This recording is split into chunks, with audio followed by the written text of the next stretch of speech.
ইন্না লিল্লাহি ওয়া ইন্না ইলাইহি রাজিউন।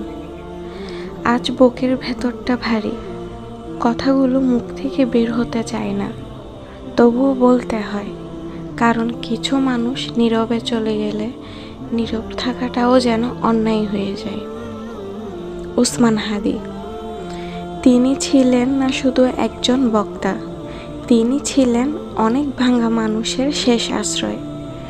তার কণ্ঠ শুনে কেউ কেঁদেছে, কেউ তওবা করেছে, আবার কেউ নামাজের দিকে ফিরে এসেছে। তিনি এমনভাবে কথা বলতেন যেন তার কথাগুলো মস্তিষ্কে নয়, সোজা হৃদয়ে আঘাত করত। গুনাহে ডুবে থাকা মানুষও তার কথা শুনে নিজের দিকে তাকাতে বাধ্য হতো।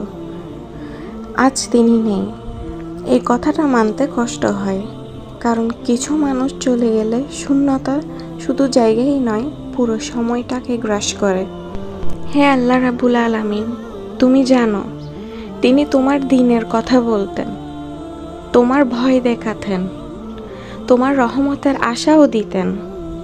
হে আল্লাহ রাব্বুল আলামিন, যদি তার কথায় কেউ নামাজে ফিরে এসে থাকে, যদি কেউ গুনাহ ছেড়ে দিয়ে থাকে, যদি কেউ চোখের পানি ফেলে তওবা করে থাকে, তাহলে সেই প্রতিটি সওয়াব তার আমলনামায় কবুল করে নাও।